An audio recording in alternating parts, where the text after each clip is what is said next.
Mira, se me queda todo así, como por boca.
Buenas noches a todos. Les agradecemos mucho por estar participando de esta charla.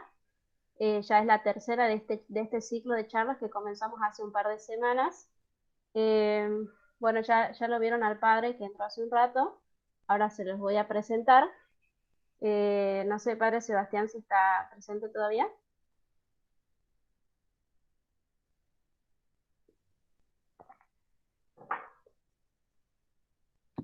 Sí, por supuesto, acá estamos. Un gusto, muy buenas noches para todos.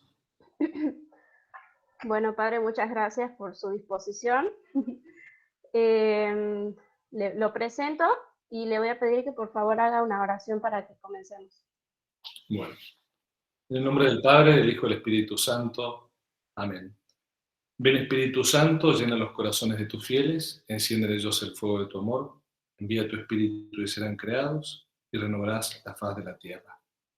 Oh Dios, que habéis instruido los corazones de tus fieles con las luces del Espíritu Santo, danos a gustar de todo lo recto según el mismo Espíritu y gozar siempre de su divino consuelo. Por Jesucristo nuestro Señor. Amén. Nos encomendemos a nuestra Madre Santísima, especialmente en estas primeras vísperas de Nuestra Señora de Luján, patrona de la República Argentina. Dios te salve María, llena eres de gracia, el Señor es contigo, bendita tú eres entre todas las mujeres y bendito es el fruto de tu vientre Jesús. Santa María, Madre de Dios, ruega por nosotros pecadores, ahora y en la hora de nuestra muerte. Amén. Nuestra Señora de Luján, ruega por nosotros. Santo Tomás de Aquino, ruega por nosotros. Beato Carlo Acutis, ruega por nosotros. En el nombre del Padre, del Hijo y del Espíritu Santo. Amén. Bueno, el padre Sebastián Vallejo pertenece al movimiento FASTA, Fraternidad de Agrupaciones Santo Tomás de Aquino. Nació el 30 de abril de 1978 en la provincia de Jujuy. Ingresó al movimiento FASTA como alumno del Colegio San Alberto Magno. Luego fundó con algunos amigos Ruca Kunumí, la Casa del Hijo Pródigo. Estudió un año de comunicación social y en el año 1997 ingresó al seminario de FASTA. Se ordenó como sacerdote en el año 2004. Tuvo como misiones apostólicas 10 años en Perú, fue responsable de la fundación de FASTA en Ecuador, colaboró un año y medio en la fundación de los grupos de oración y formación en San Antonio, Texas, ha colaborado en la fundación de FASTA Costa Rica y en el año 2019 retorna a la Argentina y actualmente es capellán de la jurisdicción de FASTA Catamarca. En cuanto a su formación académica, es licenciado en Filosofía, profesor y licenciado en Ciencias Religiosas y bachiller en Teología por la Universidad del Norte Santo Tomás de Aquino. Entre otras tareas apostólicas, ha sido capellán de las Hermanas Misioneras de la Caridad de la Madre Teresa de Calcuta en Perú y en Ecuador, desde el año 2006 al 2018. Bueno, padre, le doy la palabra para poder comenzar con esta charla y A todos los que les vayan surgiendo preguntas, les pido que las vayan dejando en el chat y las leemos al final de la charla. Bueno, muchísimas gracias por permitirme hoy estar entre ustedes y de manera especial hablar sobre el Beato Carlo Acutis, con una gran salvedad que va a ser que esta charla nos va a llevar a encontrarnos con Jesús y con María. Los santos tienen esa hermosa dinámica a medida que nos acercamos a ellos, y de modo especial con un título que también es bastante hermoso, que dice así: habrá santos niños. Pero también a última hora, créanme que me he visto obligado a cambiar el título, espero no defraudarlos a lo largo de esta hermosa noche y este encuentro que vamos a tener, porque voy a hablar de que habrá santos entre los niños.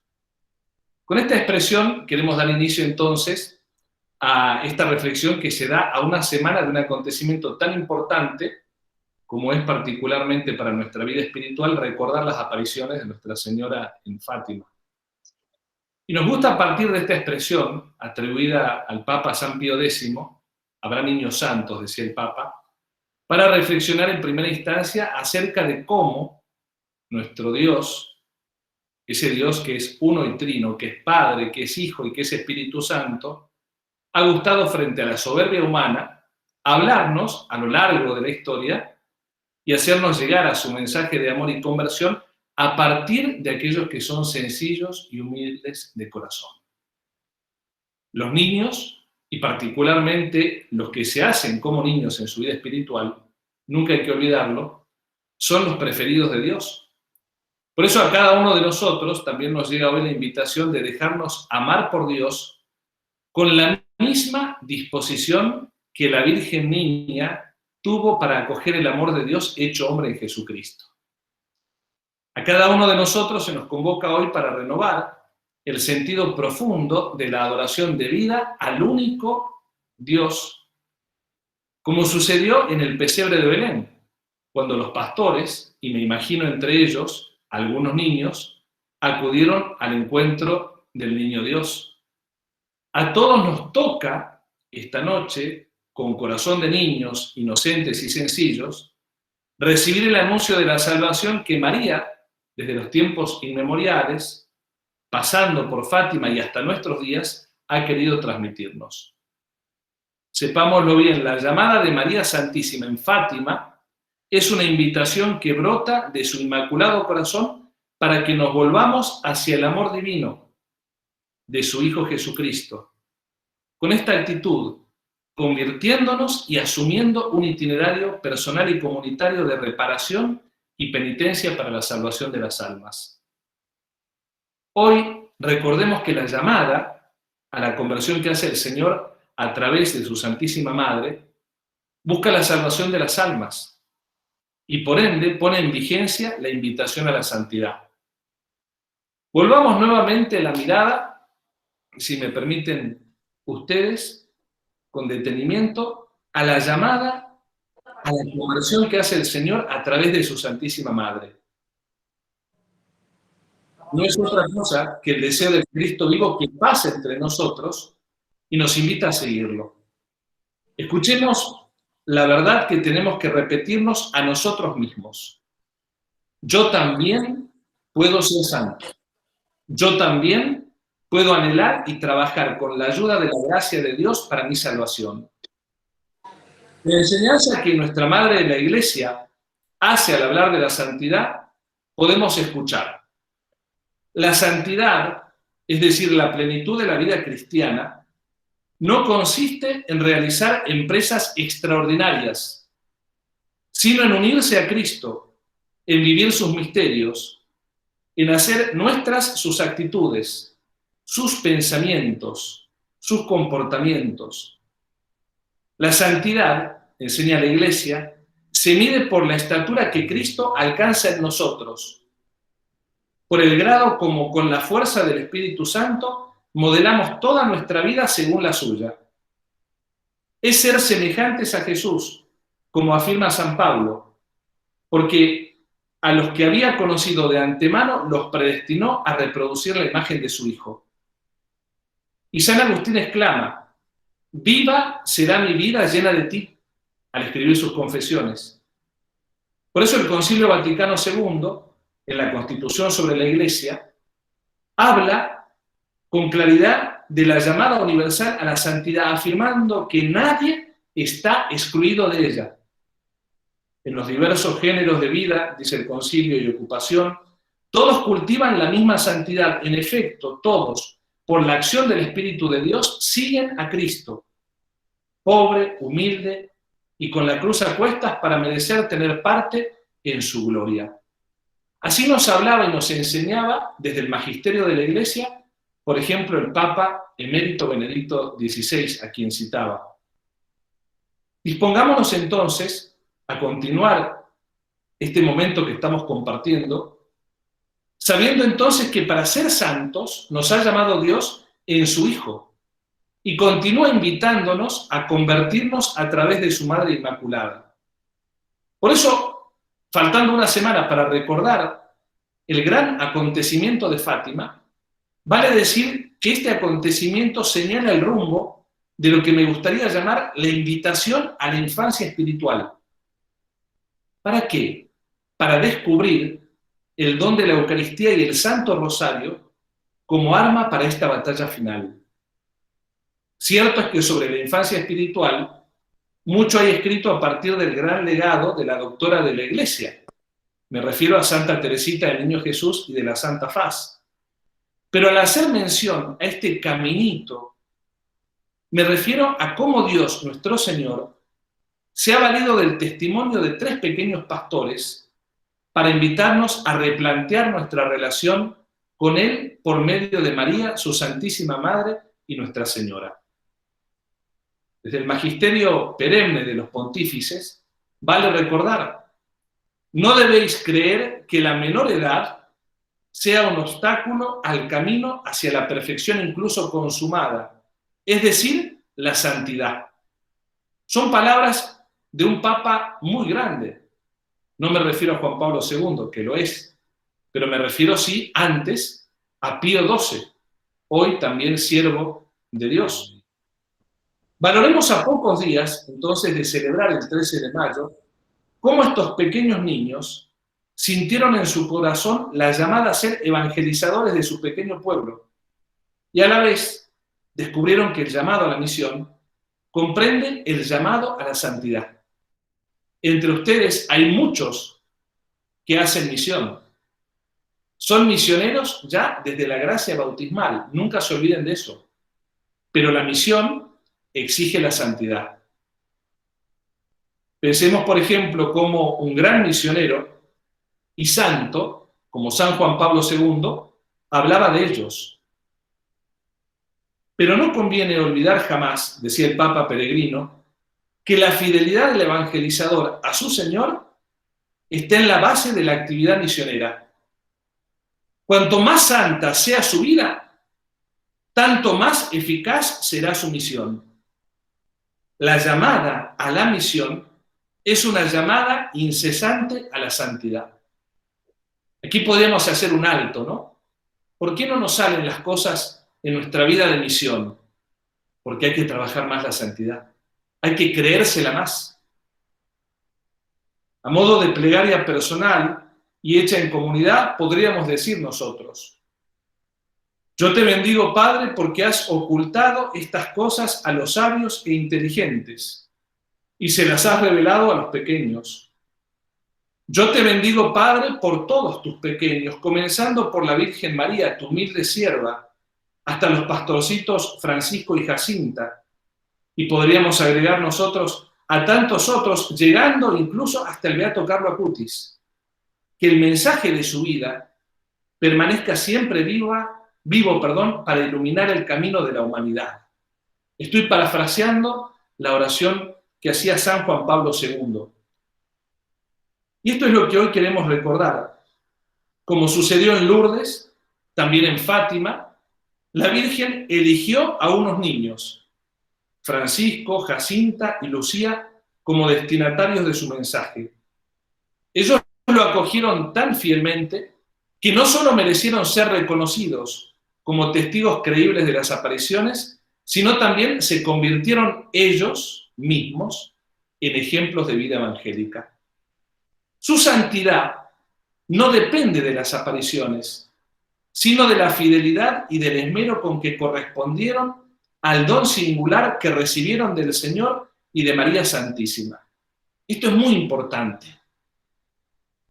Si a ti o a mí se nos apareciera Nuestra Señora hoy, la santidad no estaría dada por esa aparición, sino por cómo asumimos el programa de vida, la invitación a la santidad que ella nos presenta. Eso es lo que estamos queriendo decir. Continúa incluso San Juan Pablo II diciendo: después del encuentro con el ángel y con la hermosa señora, rezaban el rosario varias veces al día, ofrecían frecuentes penitencias por el fin de la guerra y por las almas más necesitadas de la misericordia divina, y sentían el intenso deseo, entre comillas, de consolar al corazón de Jesús y al de María. Además, los pastorcitos tuvieron que sufrir las fuertes presiones de los que los impulsaban, con la fuerza y con terribles amenazas, a negarlo todo y a revelar los secretos recibidos. Pero ellos se animaban mutuamente, confiando en el Señor y en la ayuda de aquella señora de la que Francisco decía, entre comillas, es nuestra amiga. Por su fidelidad a Dios, constituyen un luminoso ejemplo para niños y adultos de cómo conformarse de modo sencillo y generoso a la acción transformadora de la gracia divina. Una vez más podemos evocar la palabra del Papa Peregrino en la beatificación de los pastores. Dirá: la Virgen tiene mucha necesidad de todos vosotros para consolar a Jesús, triste por los pecados que se cometen. Tiene necesidad de vuestras oraciones y sacrificios por los pecadores. El Papa ya no habla de los pastores, nos habla a nosotros. La Virgen tiene mucha necesidad de nosotros para consolar a Jesús, triste por los pecados que se cometen. Tiene necesidad de nuestras oraciones y sacrificios por los pecadores. Por eso nosotros, como herederos del legado de Fátima, luego de los 100 años que hemos celebrado de este gran acontecimiento hace 4 años atrás, no podemos dejar de conmovernos frente a los frutos comunitarios y personales que han nacido en las comunidades eclesiales y en los corazones cristianos que han acogido con generosidad el mensaje de Nuestra Señora. Uno de los frutos más recientes ha iluminado en medio del secularismo reinante nuestras vidas. Ese testigo de la gracia ha sido el último beato Carlo Acutis. Este joven santo fue capaz de dejarse seducir, y permítanme la expresión, fue capaz de dejarse influenciar por el amor divino y la llamada a la conversión cotidiana que despide el dulce y tierno aroma maternal de Nuestra Señora en Fátima. Es como si les dijera: ha podido ser influencer porque él se ha dejado influenciar primero. Dios siempre gusta influenciarnos primero. Qué notable eso. Al dejarse seducir e influenciar por la gracia de Dios, se ha convertido en un influencer de Dios para el tercer milenio y para la nueva evangelización.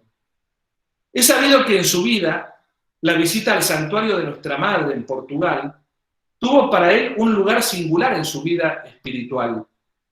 Pero incluso, como lo cuenta un biógrafo, Carlo quedó muy impresionado por la consagración del milenio a la Virgen que Juan Pablo II realizó en ocasión del gran jubileo del año 2000, con los obispos de todo el mundo y donde también él estuvo presente. Sobre todo lo impactó ver la imagen de la Virgen de Fátima en la plaza de San Pedro, que fue traída a propósito desde Portugal. El muchacho sentía un gran respeto y reverencia por los sucesores de Pedro. Estaba muy atento a las indicaciones del magisterio y a las enseñanzas de los papas. Siempre correspondió a los llamados a la oración y el ayuno, que en ocasiones tanto San Juan Pablo II como Benedicto XVI hacían a los católicos. Quería mucho al Papa y a la Iglesia. Poco antes de morir ofreció sus sufrimientos por ellos. Esta ofrenda de Carlo fue su respuesta a los llamados que la Virgen había dirigido a los pastorcitos de Fátima y a toda la Iglesia universal para rezar y hacer sacrificios por los pecadores y por el Papa. Acá hay un signo también que nos confirma en el camino correcto: el amor al Papa y el amor a la Iglesia. Todos los santos los han tenido. Todos han respondido a la llamada que la Madre de Dios hace tras cierto tiempo. Permítanme a continuación que desarrolle dos temas centrales que hacen a la convocatoria del día de hoy: su profundo amor a la Eucaristía y su devoción al Santísimo Rosario. La Eucaristía es el corazón de Cristo. No se puede comprender a Carlo sin considerar su espiritualidad puramente eucarística. Es una nota profunda en él. El encuentro cotidiano con Cristo en la Eucaristía era para él centro y corazón de toda su vida. Creía firmemente que en la Eucaristía Jesús estaba realmente presente en el mundo, como cuando en el tiempo de los apóstoles los discípulos podían verlo caminar en carne y hueso por las calles de Jerusalén. Hay una frase de entre tantas que solía repetir y que revela cuán profunda era esta devoción en él. Ustedes la conocen mejor que yo: la Eucaristía es mi autopista al cielo. A través de la comunión con el cuerpo y la sangre de Cristo, encontrará verdaderamente el modo de subir al cielo, donde lo esperaba su Señor para vivir eternamente con él. Al igual que los pastorcitos de Fátima y todos los niños santos que se han visto deslumbrados por el amor de Cristo Eucaristía, el nuevo beato tuvo en su vida, vale decir, un antes y un después. La mamá le había regalado cuando era pequeño un corderito blanco. Había sido su primer regalo, al que le tenía mucho afecto y con el cual jugaba a menudo. De hecho, su vida fue, en cierto sentido, similar a la de un corderito destinado a ser sacrificado. De esta manera se unía al destino de Cristo, Cordero Inmaculado, sacrificado por nuestra salvación. Está firmemente convencido de la importancia de la misa, Carlo. Me parece, dice, que mucha gente no comprende cabalmente el valor de la Santa Misa, porque si se dieran cuenta del gran regalo que el Señor nos ha dado al donarse como nuestro alimento y bebida en la Santa Hostia, irían todos los días a la iglesia para participar de los frutos del sacrificio celebrado y renunciarían a muchas cosas superfluas. Así habla nuestro querido Carlo. Pongo signo de preguntas. ¿Tú te animarías a hablar así? Porque en cierta manera esto busca suscitar también predicadores y amantes de la Divina Eucaristía. Por eso es menester pensar lo que un niño o un joven tiene como prioridad o como importante en su vida actualmente. No saldríamos de pensar en sus juegos, en sus amigos, en su mundo. Lo llamativo es que para Carlo, desde la primera comunión, su amor por este sacramento no dejó de crecer. Con el permiso de su padre espiritual, iba todos los días a misa.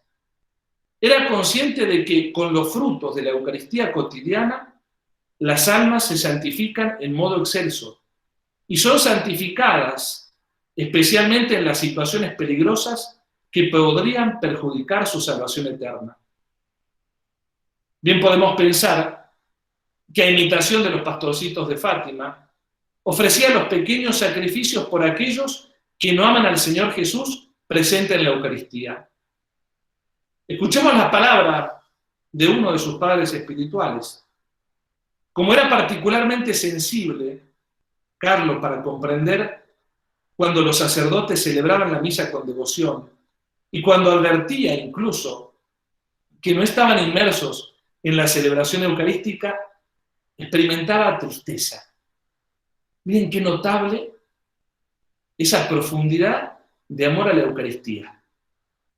Era como tener un termómetro, celebrar la misa frente a Carlos. Se daba cuenta del sacerdote que celebraba con devoción. Percibía a aquel que tristemente caía en la rutina. Más de una vez me dijo que al ser los sacerdotes las manos tendidas de Cristo, debían testimoniar al Señor con entusiasmo y deben ser ellos mismos modelos luminosos y no meros repetidores automáticos de un rito litúrgico, en el cual no comprometen su propio corazón, a través del cual no se transparenta la propia fe en Dios. Miren qué fuerte lo que el Beato decía, ¿no? Cuánto hay que rezar también por todos los sacerdotes del mundo, para que nunca nos acostumbremos a celebrar la misa. El deseo ardiente por la Eucaristía, como un encuentro con el amado, no quedaba solo en la Santa Misa. Carlos gustaba del tiempo en la adoración al Santísimo, para agradecer a Jesús por el gran don que hace a los hombres al volverse realmente presente en el sacramento de la Eucaristía. Más de una vez, asegura su confesor, me pidió consejos sobre cómo convencer mejor a algunas personas que no asistían a la misa dominical. Y me decía que cuando hablaba del milagro eucarístico del anciano y de la aparición del ángel de la Eucaristía a los pastorcitos de Fátima, la gente parecía iluminarse. Yo siempre lo alentaba a llevar la palabra de Dios cuando se presentara la ocasión. Me alegraba mucho al ver su celo apostólico y alimentaba la fuerte esperanza de que algún día Carlos eligiera el camino sacerdotal. Ese trabajo del uno a uno, de ir a buscar al bautizado que está apagado en su fe eucarística para traerlo de vuelta a la misa. Estos son los ejemplos que nos dejan los santos y que es posible imitar. Anímate también a eso, ¿no? Animémonos también a eso. Continúo. La conciencia de la presencia real de Cristo en la Eucaristía era manifiesta en nuestro beato. Son sus palabras. ¿Quién más que un Dios que se ofrece a Dios puede interceder por nosotros? Durante la consagración es necesario pedir las gracias a Dios Padre por los méritos de su Hijo unigénito Jesucristo, por sus santas llagas, su preciosísima sangre y las lágrimas y los dolores de María Virgen, que al ser su madre puede interceder por nosotros mejor que nadie. Allí, en el momento donde el cielo se toca con la tierra, en el momento de la consagración, presentaba las súplicas por Jesucristo, por los méritos de la pasión de nuestro Señor. Así vivía la misa nuestro santo. Al final de la consagración recitaba estas palabras: por el Sagrado Corazón de Jesús y por el Corazón Inmaculado de María, te ofrezco todas mis súplicas y te pido me las concedas.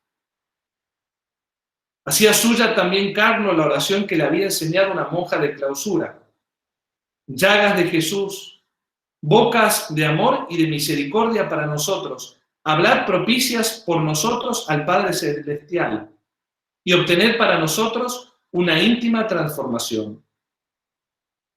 Su intimidad con Jesús, mis queridos amigos, era tal que luego de recibirlo, también le decía: Jesús, ponte cómodo, haz de cuenta que estás en tu casa. Y también repetía: va derecho al paraíso quien se acerca todos los días a la Eucaristía. Lo tendríamos que poner en la puerta de todas nuestras iglesias y predicarlo más seguido. Va derecho al paraíso quien se acerca todos los días a la Eucaristía. Por decirlo de alguna manera, la genialidad de Jesús al quedarse en la Eucaristía sorprendía y admiraba a nuestro santo. Jesús es muy original, dice, porque se esconde en un pedacito de pan y solo Dios podía hacer algo tan increíble. Esta expresión que recién escuchábamos la decía, ¿saben cuándo? Cuando apenas tenía 10 años. Pero como lo vemos a lo largo de toda su vida, Carlos supo encarnar en la vida, valga la redundancia, el misterio que se celebraba en el altar. Su existencia fue prácticamente un reflejo del misterio eucarístico, donado a todos por amor a Cristo, dar la vida en sacrificio por la Iglesia y el Papa. Por eso, antes de terminar esta primera parte referida a Carlo y la Eucaristía, permítanme soslayar de qué forma vivía su devoción. Y son puntos que creo que valen también, sin lugar a dudas, para nuestra vida espiritual. Se destaca su libertad, su sencillez, su profundidad, su devoción eucarística, su amor a la misa, sin reservas o respetos humanos. No le importaba el qué dirán. Seguía siendo el muchacho espontáneo de siempre, que es característica de todos los santos. Disculpen la expresión, pero no hay ningún santo que tenga cara de tonto solemne. Viven de la Eucaristía y transmiten esa alegría, la acción de gracias. Siguen siendo los mismos, pero ahora revestidos y transformados gracias a la presencia de Jesús. Por eso se dice también dentro de sus rasgos, seguía siendo vivaz, amiguero, y acá viene lo más hermoso, pero con el corazón vuelto a Dios. La fuerza del amor al divino sacramento lo hizo crecer a través de los años e incluso cuando no podía participar de la misa a raíz de su enfermedad, hizo siempre su comunión espiritual. Y esto vale también como argumento en estos tiempos en los cuales muchos de nosotros hemos tenido que tener la distancia por estas pandemias que estamos atravesando. Los santos también han aprovechado la comunión espiritual. Y vaya que tenemos que seguir aprovechándola. Así cerremos esta parte reconociendo que estamos frente a un gran apóstol de la Eucaristía, quien evangelizó a sus compañeros de colegio y a cuantos encontraba en su camino a partir de los milagros eucarísticos que conoció y documentó. Permítanme a continuación poder decir de Carlo lo que se afirmaba de otra alma santa. Te puse en el mundo, te hago vivir solo de mí para demostrar al mundo lo que vale la Eucaristía y cuál es la vida en las almas, luz y salvación para la humanidad. He sido tan olvidado, en realidad me han ofendido tanto, quiero ser amado en la Santísima Eucaristía. Allí está la fuente de todas las gracias. Así habla Jesucristo a través también de nuestro beato. El otro gran pilar de la espiritualidad de Carlo era la Virgen María, a quien rezaba todos los días. Recordemos lo que un día le dijo a sus padres: la Virgen es la única mujer de mi vida. Tal era así que nunca faltaba a la cita más galante del día, que para él era el rezo del Santo Rosario. Se confiaba a la Virgen como madre y maestra para aprender a ser un discípulo de Cristo cada vez más perfecto. Tenía plena conciencia de ser amado por María y quería corresponder a ese amor. Como lo cuenta uno de sus biógrafos, varias veces renovó su consagración a su corazón inmaculado para obtener su ayuda y su protección en el camino de todos los días, en el seguimiento de su Hijo Jesús. Al rezar todos los días el Santo Rosario, sentía un amor especial por el santuario de Pompeya, que justamente está dedicado a la Virgen del Rosario. Además, este lugar era muy querido por la familia paterna de Carlo. De hecho, la bisabuela se había casado allí y había hecho el voto de ser fiel toda la vida al rezo del Santo Rosario. La familia le contó a Carlo esta devoción de la bisabuela y él quedó muy impactado y fue en peregrinación a este santuario varias veces. Destaquemos también para nuestro tiempo lo importante de la transmisión de la fe, de una generación a la otra. El testimonio de fe de nuestros abuelos nos ayuda a nosotros que somos sus nietos. Piensa tú que estás de repente con un nietito terrible en tu casa, o piensa tú que estás por esperar a tu primer nieto, o tú que tienes a tu hijo. No dejes de transmitir esa fe. Los votos hechos y las promesas dadas a María, ella las recibe y también las comunica a las otras generaciones. Por eso, un día, frente a la imagen de la Virgen de Pompeya, se cuenta que rezó por la conversión de una mujer, madre de un queridísimo amigo de la familia, que no se acercaba a los sacramentos desde hacía 30 años. Tiempo más tarde, esta mujer se confesó, comulgó y volvió a la práctica cristiana. Carlo atribuía aquella conversión a la intercesión de la Virgen y estaba convencido de que cada vez que se recurría a ella, nadie quedaba defraudado.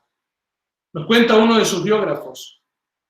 Después quiso oficiar su consagración a la Virgen con un rito particular que hacían los sacerdotes de la sacristía. Hizo 7 veces este acto de entrega a María. También renovará esta consagración en Milán a través de un sacerdote, después de haber participado en la misa en la iglesia que está en la vía San Antonio. Como recuerdo de este acto de consagración, recibió una medalla con una cinta azul. Carlos consideraba esta medalla y las demás que recibió como sus posesiones más preciadas. La Virgen de Pompeya no era la única devoción mariana de Carlos. También tenían para él un lugar privilegiado las apariciones de la Virgen en Lourdes y en Fátima. En febrero de 2005 sus padres lo llevaron de viaje en auto a España. El muchacho también quiso detenerse en Lourdes para ver los lugares donde María se había aparecido a Santa Bernardita y para beber el agua de la gruta. Estaba impresionado de las palabras que María había dirigido a la santa. El ejemplo de la pequeña Bernadette lo hizo reflexionar acerca de la predilección que Dios manifiesta por los humildes y los sencillos. A los 6 años, contó a sus padres que había escuchado una voz interior que le decía: el amor propio no, pero la gloria de Dios sí. Miren a qué tierna edad Dios ya le había hablado. El santuario de Nuestra Señora en Lourdes guarda para la vida de Carlos un lugar especial. Allí delante de la gruta hizo el voto a la Virgen María de permanecer siempre fiel al rezo del rosario, promesa que mantuvo. Otra devoción muy querida por nuestro beato fue la advocación de Nuestra Señora de Fátima. La relación con la Santísima Virgen del Rosario de Fátima nace desde el mismo día de su bautismo. Uno puede decir, pero ¿cómo si era tan chiquitito? Pero es que Carlos había sido bautizado en una iglesia de Londres, donde justamente hay una imagen dedicada a la Virgen de Fátima, por la cual toda la familia guardaba una especial devoción. Es en el año 2006, cuando sus padres deciden llevarlo al famoso santuario portugués. Carlos tenía muchos deseos de ver los lugares donde los pastorcitos habían sido sorprendidos por el amor de María Santísima. Vale decir que Carlos siempre se había inspirado en el testimonio de Francisco, Jacinta y Lucía, y en cada uno de ellos particularmente admiraba su disponibilidad para realizar pequeños sacrificios por amor de Dios. Esto es interesante, ¿no? Un santo admirándose de otros. Bueno, nos puede pasar a nosotros, ¿eh? Miren qué lindo cuando después escriban la biografía y digan, no sé, Carolina, Gabriela, se admiraban del beato Carlo Acutis. Impresionante. Ojalá sea lo mismo de Sebastián y todos los que estamos acá. Vuelvo a esto para no irme del hilo. Más allá que te van allá de parar y tomar un vaso de agua, pero me la tengo que aguantar como sacrificio porque lo dejé en otro lugar. Nos cuenta uno de sus biógrafos. Él también se esforzaba por renunciar a algunas cosas por las que sentía un apego especial. Adivina cuáles. Los chocolates y las películas. Lo hacía con la intención de ofrecer un ramo de rosas a la Virgen que lo usara para ayudar a sus hijos necesitados. Sabía muchas cosas acerca de las apariciones de Fátima, pero no se cansaba de volver a escuchar los relatos. Durante el viaje que hizo junto con sus padres, pudo conocer al entonces vicepostulador de la causa de Francisco y Jacinta, el padre Luis Condor. También tuvo como guías excepcionales a algunas monjas amigas de su mamá, pertenecientes a la Congregación de la Madre de Dios.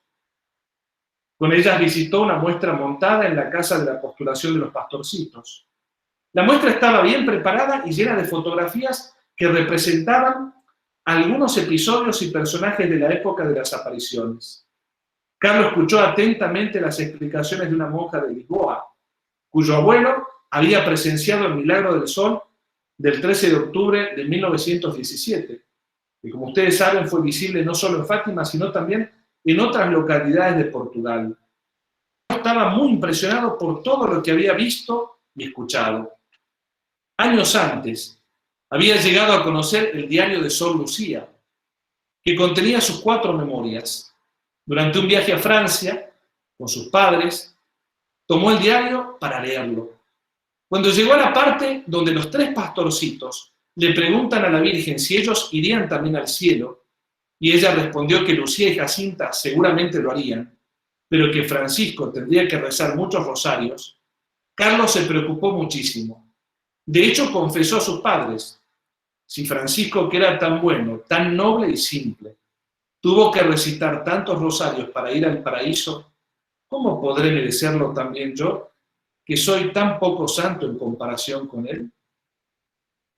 Cuando más tarde leyó que los pastorcitos habían preguntado a la Virgen dónde estaba una amiga de su hermana muerta hacía poco, de nombre Amalia, la respuesta de la Virgen lo perturbó un poco. Estará en el purgatorio hasta el fin de los tiempos porque le gustaban demasiado los bailes. Carlos hizo muchas preguntas a sus padres y se quedó pensativo. Las preocupaciones, dice uno de sus biógrafos, aumentaron cuando leyó el relato de la visión del infierno. Vimos como si fuera un mar de fuego, sumergidos en este fuego estaban demonios y almas en forma humana, como tizones transparentes en llamas, todos negros o color de bronce, quemado, flotando en el fuego, ahora levantadas en el aire por las llamas que salían de ellos mismos, junto a grandes nubes de humo, se caían por todos lados como chispas entre enorme fuego, sin peso o equilibrio, entre chillidos y gemidos de dolor y desesperación que nos horrorizaron y nos hicieron temblar de miedo. Los demonios, dice, podían distinguirse por su similitud aterradora y repugnante en miedosos animales desconocidos, negros y transparentes como carbones en llamas. Todo esto lo convenció a Carlos de intensificar las oraciones por todos aquellos que corrían el riesgo de perder el alma por toda la eternidad.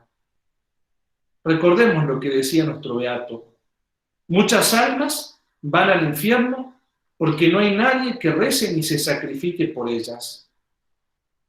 Era increíble ese sentido solidario por las almas que estaban próximas a perderse. Su vida, vale decirlo, al igual que sus oraciones, estaban también en la consideración de estas almas. Bueno, ¿qué quiero decirles? Que no fue sordo a la llamada de Fátima. Permítanme que tome algo que lo conmovió muchísimo a Carlos, que fue también ese pasaje en el cual los pastores narran ese hecho particular que tuvieron en el año 1916, cuando se le aparece el ángel en la gruta del Cabecó, porque allí también hace suya Carlos la enseñanza del ángel. No teman, soy el ángel de la paz, recen conmigo, le enseña el ángel a los pastores, y Carlos también asume eso. A partir de la experiencia de los pastores, de la enseñanza del ángel, de la Eucaristía a los 3 niños, Carlos también asume este modo de dirigirse a nuestro Señor sacramentado. Dios mío, creo, adoro, espero y te amo. Te pido perdón por aquellos que no creen, que no adoran, que no esperan y que no te aman. Así alentaba el ángel a que los pastores rezaran. Así también Carlos aprendió a rezar. Los corazones de Jesús y de María están atentos a la voz de sus súplicas, decía el ángel en Portugal. Así también lo vivió en la intimidad con Jesús y con María, nuestro beato. Así también tenemos que vivirlo nosotros. Qué interesante saber entonces que tenemos que rezar muchísimo, ofrecer al Altísimo plegarias y sacrificios constantes. Y para ir cerrando, porque no quiero ya extenderme más porque estoy cansado y ustedes también de escucharme, sin lugar a dudas, permítanme que les plantee, para cerrar, esta última idea. ¿Qué nos deja Fátima y el nuevo milenio? Una espiritualidad y un programa pastoral, porque el mensaje de la Santísima Virgen en Fátima fue un llamado a la fe en Jesucristo y una invitación para que nos convirtamos y salgamos del pecado. Ella sencillamente repitió las primeras palabras de Cristo, que Cristo, pronunció en su ministerio público. El tiempo se ha cumplido y el reino de Dios está cerca.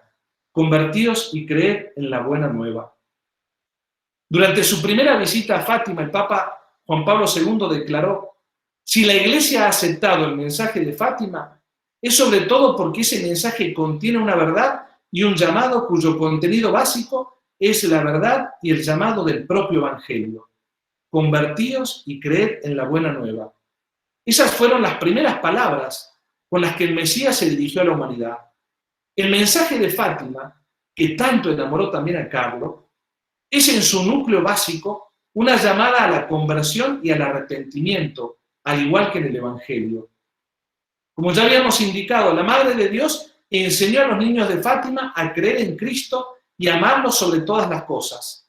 Los ayudó a percibir, escuchen bien, que la agonía humana de Él era resultado del pecado y de un amor no retribuido. Ella los hace conscientes de la capacidad que poseen para consolar al Señor trabajando con Él por la salvación de toda la humanidad, por la salvación de los otros, especialmente aquellos que están enojados con Dios, alejados del Evangelio.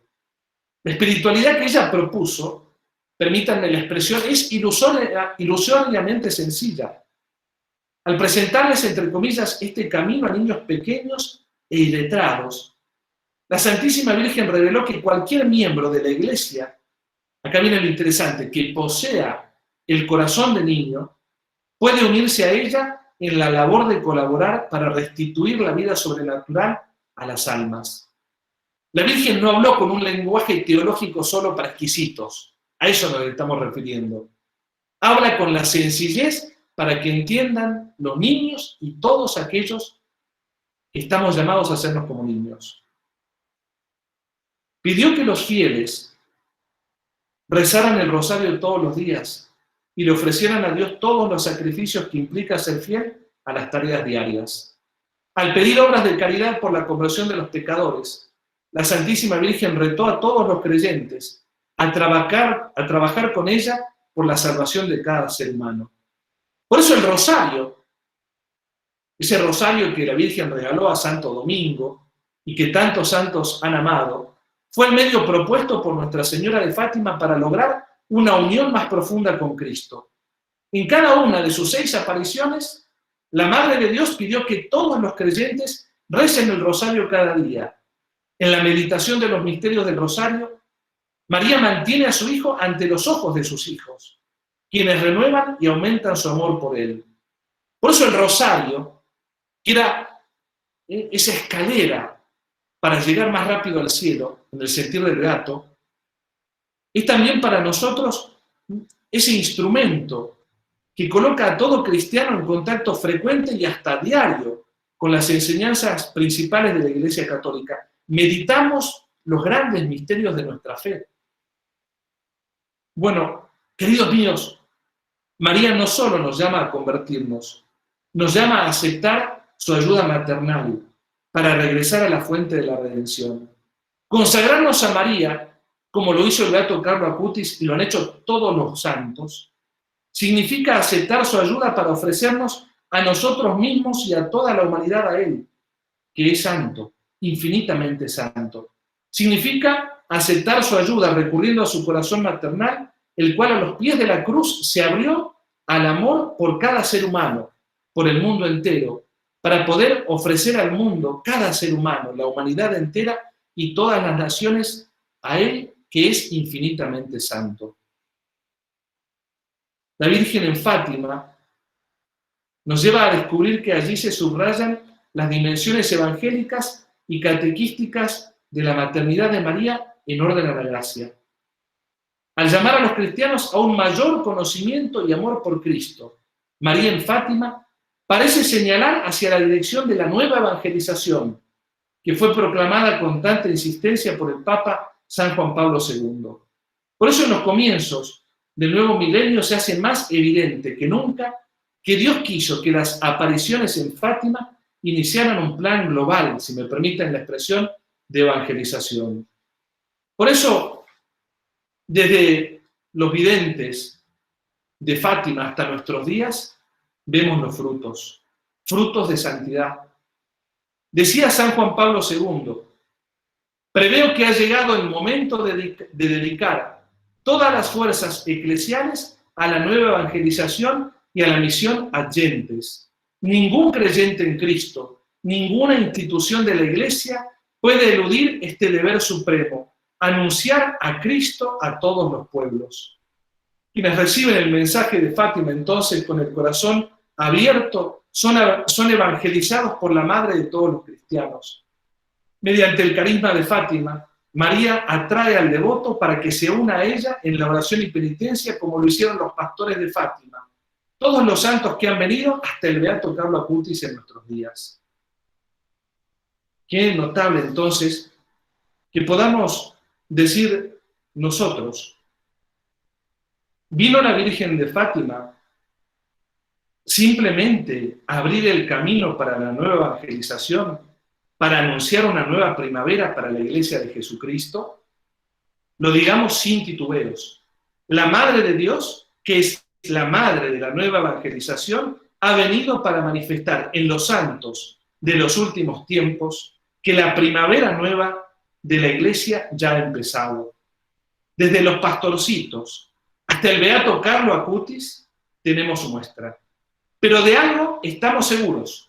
También los niños, los jóvenes y los adultos que se acerquen a ella y por ella a Jesús darán cuenta que el reino de los cielos es de los que se hacen como niños. Le pido a la Santa Madre de Dios que a todos nos conceda la infancia espiritual para que podamos entrar al reino prometido. Por esto el título de mi charla, ¿habrá niños santos o habrá santos entre los niños? Que Dios los bendiga y disculpen la extensión de mis palabras. Muchas gracias, Padre. La verdad que una hermosa charla. No fue para nada pesada, no se preocupe. Le voy a pedir a la gente que si tiene alguna duda pueden escribirlo por el chat. Padre, le doy un minuto para que busque su vaso de agua. Muchísimas gracias. Voy y vuelvo a buscar el vasito de agua.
Bueno, Padre, aquí le preguntan cómo se cruzó Carlos en su vida y si tiene algún testimonio que nos quiera contar.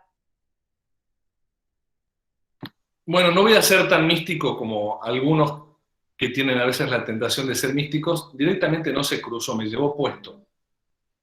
Porque lo interesante de los santos a veces es eso, ¿no?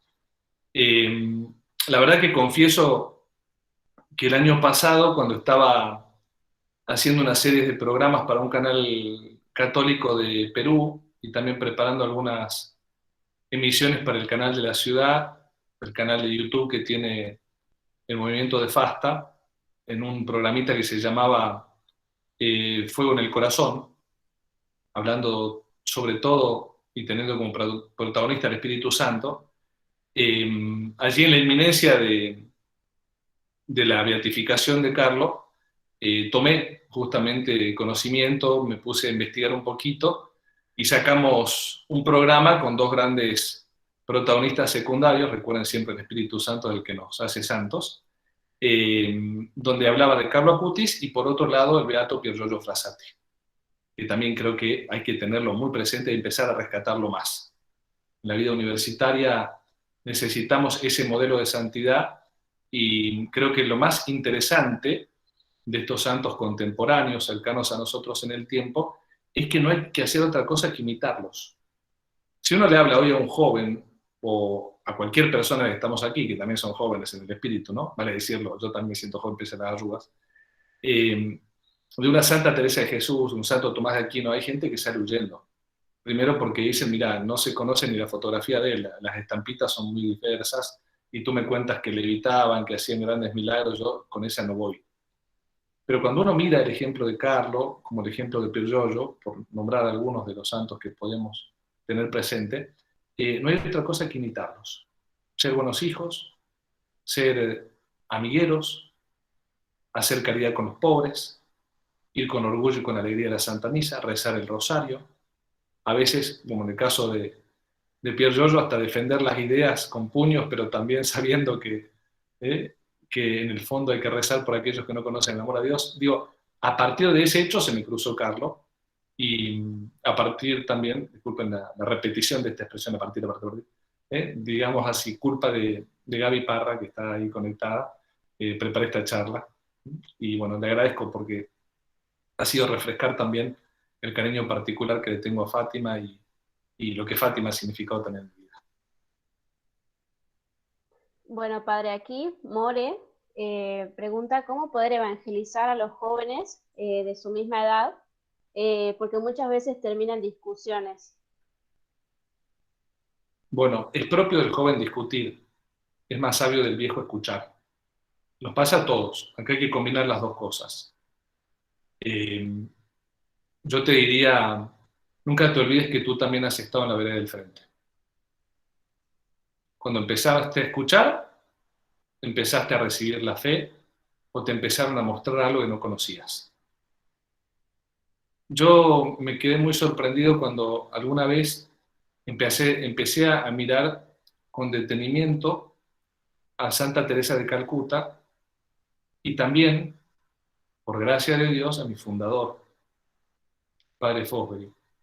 La Madre Teresa dice, nosotros evangelizamos con la sonrisa y con las manos. Ahí hay una gran lección. A veces no es tanto hablar, es vivir realmente la comunión con Cristo y la alegría que Cristo da. Y acercar también los gestos. Nuestros jóvenes hoy necesitan eso. Evangelizar, primer golpe, al corazón, desde los afectos. A un joven se lo puede corregir, pero cuando descubre que uno lo hace por amor, o le muestra el camino desde el amor, acepta, reconoce, se da cuenta. Pero también, y termino con esto la respuesta, sumando al Papa Francisco, que también es un gran evangelizador de jóvenes, hoy nos hace falta mucho el apostolado de la escucha. Más que hablarle a un joven hay que escuchar primero.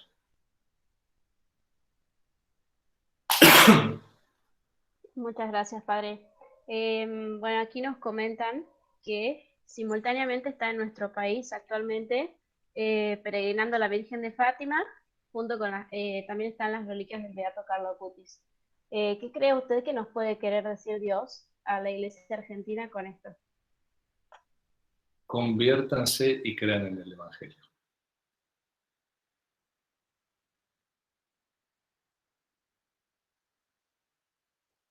Y también Marcela pregunta,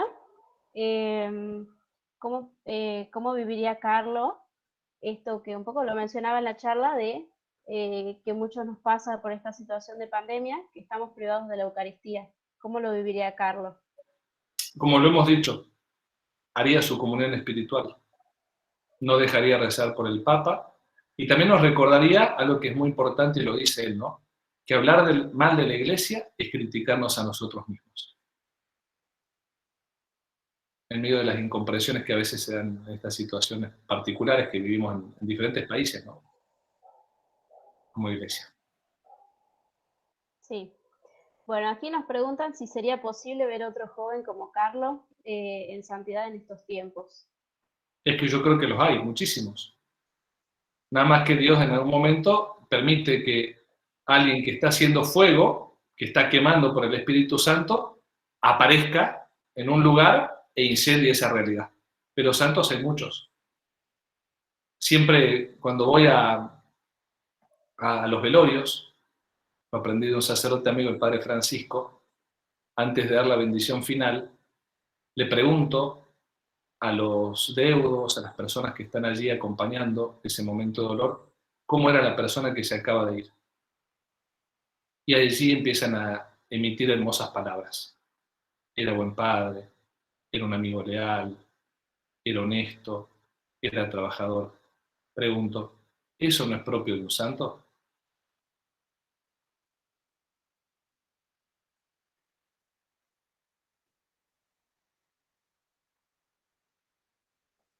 Aquí también nos pregunta qué mensaje le da Carlos con su vida a los sacerdotes. Mira, yo creo que hay algo muy bonito, ¿no? Y es la unión en la enseñanza también con los santos. Podríamos hablar, digo algo, espero que no sea una herejía, ¿no? Pero el magisterio de los santos. ¿Qué recuerda Carlos? Lo mismo que recordaba Santa Teresa de Calcuta, por ejemplo. Que cada sacerdote celebre la misa como si fuera su primera, su única y su última misa. Que volvamos a la fuente de la Eucaristía. Que nos enseña, al igual que tantos otros santos, que tenemos que asumir la maternidad de María en nuestra vida para cuidar el ministerio. Y lo particular me vuelve a traer a mi relación con Fátima, la reparación por los pecados propios, ajenos y del mundo entero.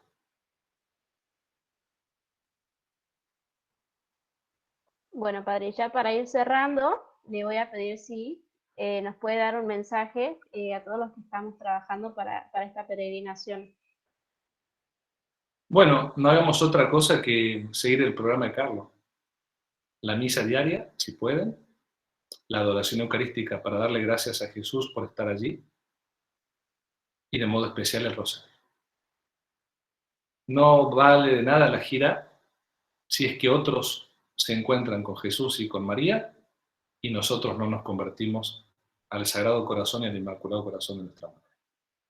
Por eso yo les dejo ese reto, que las comunidades apostólicas o los grupos de trabajo que están preparando en cada lugar o ya han recibido la gracia de tener la reliquia y la muestra internacional en sus lugares de residencia, asuman este camino. Ahí vamos a ver la conversión de las almas. Porque termino con esto, ¿no? Le decía hace casi una semana atrás a un grupo de jóvenes también, ¿por qué Carlo Acutis viene a tu vida con esta gira? Es la primera pregunta que tenemos que hacernos los que estamos involucrados en esto. Después la respuesta la dará cada uno. Hagamos una oración, ¿te parece, Carolina? Vale, veo Carolina en tu nombre. Por eso. Carolina está del otro lado, ahí también la saludo. Sí, padre, y si nos puede dar la bendición también. Por ser moderadora, les pido un solo encargo, porque así como me pidieron la charla, yo también les pido. Recen mucho por un miliciano, un miembro de FASTA, Sergio Ceballos, que está con COVID, y por todos los enfermos de COVID, que es parte también de ese apostolado, rezar los unos por los otros. Voy a hacer la oración entonces, en el nombre del Padre, del Hijo y del Espíritu Santo. Amén. Oh Dios, nuestro Padre, gracias por habernos dado a Carlos modelo de vida para los jóvenes y mensaje de amor para todos. Tú has hecho que se enamore de tu Hijo Jesús, haciendo de la Eucaristía su autopista hacia el cielo. Tú le has dado a María como madre muy amada y has hecho que con el rosario se convirtiese en un cantor de su ternura. Acoge su oración por nosotros. Mira sobre todo a los pobres, a quienes Él amó y ayudó. También a mí, también a nosotros, concédenos por su intercesión la gracia que necesitamos. En un momento de silencio, cada uno pide la gracia que necesita.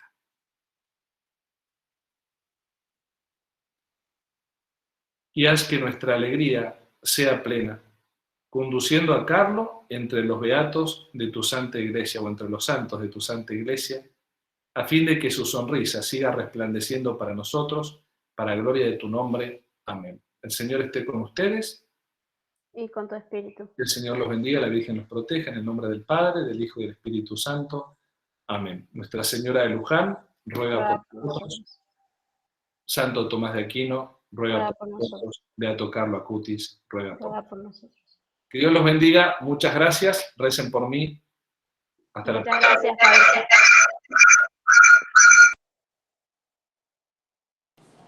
Muchas gracias, Padre. Hermosa la charla.